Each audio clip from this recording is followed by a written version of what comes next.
Welcome back. This is episode 2 of Crypto Options from Zero.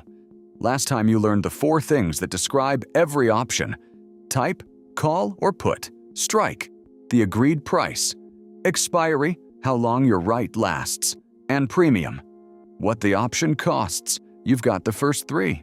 Today we take apart the 4th, because premium isn't a random number. It's built from specific parts, and once you can see them, you stop guessing whether an option is cheap or expensive. Let's start with a puzzle. Bitcoin is trading at $67,000. You're looking at 2 options, both calls, both on Bitcoin, both expiring in 30 days. The first one costs $2,400. The second one costs $180, 13 times cheaper. Same coin, same expiry. Where does that gap come from? Answer that. And you've understood this entire episode. Picture a coupon. The coupon says, buy these sneakers for $80. Valid until the end of the month. Notice something. That's an option. The fixed price, $80, is the strike. End of month is the expiry. And you hold a right, not an obligation. You can use it or walk away. Now here's the question. What is that coupon worth? It depends on one thing. What the sneakers cost in the store right now. Say they're $120. You can buy them for $80. You save $40. So the coupon is worth at least $40. That's what you'd actually get out of it if you used it today. What you just worked out has a name. That's intrinsic value. The definition is simple. Intrinsic value is what you'd actually gain by using the option right now. For a call, you calculate it like this. Market price minus strike. Back to Bitcoin. BTC is at 67,000. You hold a call with a 60,000 strike. You can buy at 60. The market pays 67. Intrinsic value, $7,000. You hold a call struck at 67,000. You'd buy at exactly what the market charges. You gain nothing. Intrinsic value, 0. You hold a call struck at 80,000. Buy at 80 when the market pays 67? No reason to. Intrinsic value, 0 again. And here's something worth locking in. Intrinsic value never goes negative.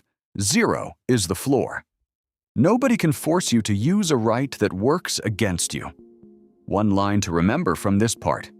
Intrinsic value is the cash already sitting in your option. These 3 situations have names. You'll see them on every platform, so they're worth knowing. When an option has intrinsic value, when it pays to exercise it right now, we say it's in the money. ITM for short. For a call, that means the strike sits below the market price. You have the right to buy cheaper than everyone else. When the strike is roughly equal to the market price, the option is at the money, a TM, right on the line. You're not gaining yet, but one small move up and you are. And when exercising makes no sense, strike above the market, the option is out of the money. A OTM, for puts, everything flips. A put is ITM when the strike is above the market price, because you have the right to sell higher than the market pays. Simple rule to hold on to. ITM, worth it now. A TM, right on the line. OTM, not yet. And a practical note, because this question always comes up. Which one do you pick? ATM options are expensive, but they behave almost like Bitcoin itself.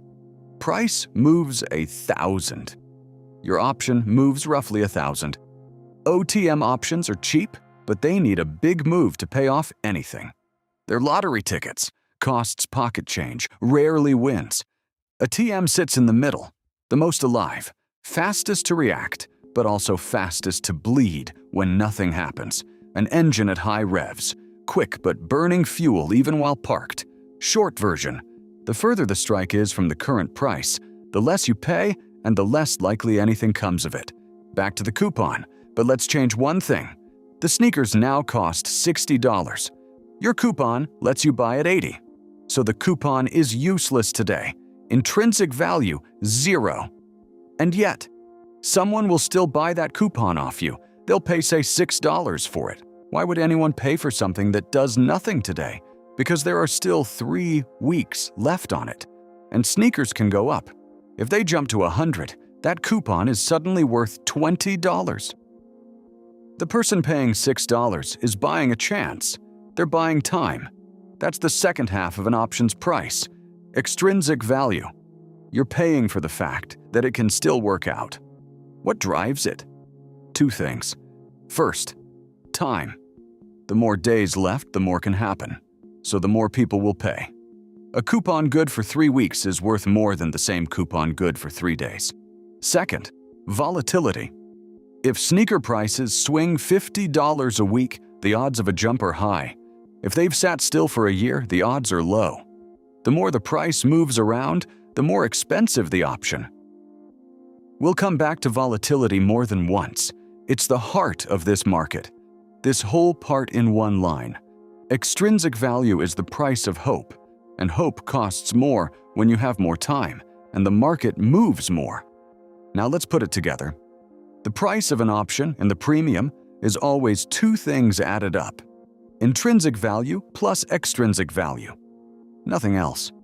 Intrinsic is the hard part, what the option is worth right here, right now. Extrinsic is the soft part, what someone pays for the possibility that something still happens. And here's the most important sentence in this episode. Extrinsic value decays. Every single day, there's less of it. Not because the market drops, but because there's less time left. Picture an ice cream cone in the sun.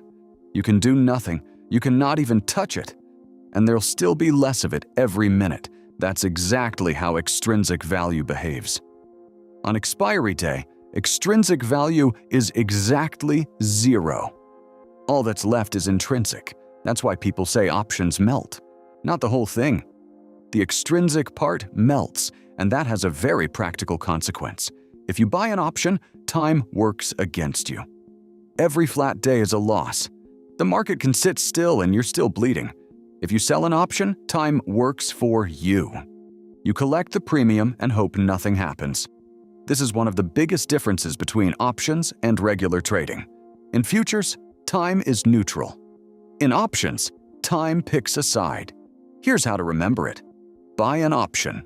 You're the one carrying ice cream home. Sell an option. You're the one betting it melts. Before we solve the puzzle, one thing that trips up almost every beginner. You buy a call struck at $67,000. You pay $2,400 in premium. Bitcoin climbs to $68,000. Your option is in the money now. So you're making money, right? Not yet. Because you paid $2,400. To get back to flat, Bitcoin has to clear the strike plus the premium. $67,000 plus $2,400, that's $69,400.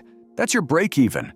Below that line, you're still down, even though the option has intrinsic value. Above it, you're actually making money. Think of it like a ticket you bought off a reseller. Before you profit on the resale, you first have to make back what you paid. Lock in the formula.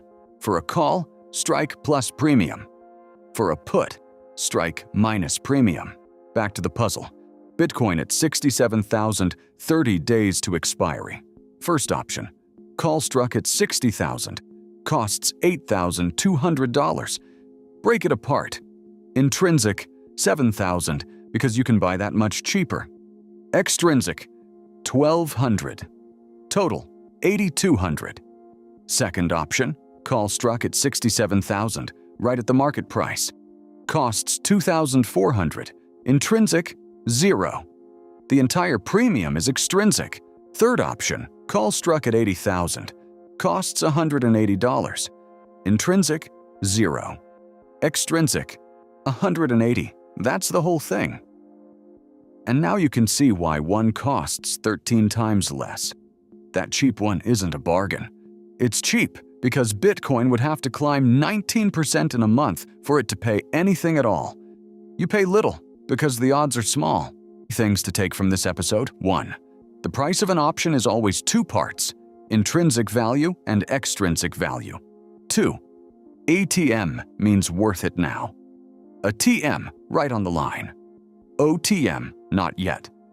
3. Extrinsic value decays every day until it's completely gone at expiry. And a fourth, practical one. To make money on an option you bought, it isn't enough for the market to move your way. It has to clear your break-even, strike, plus the premium you paid. Next episode, we go deeper. I'll show you the Greeks, 4 numbers that tell you how your option reacts to price, to time, and to volatility. That's the dashboard every options trader reads. See you in episode 3.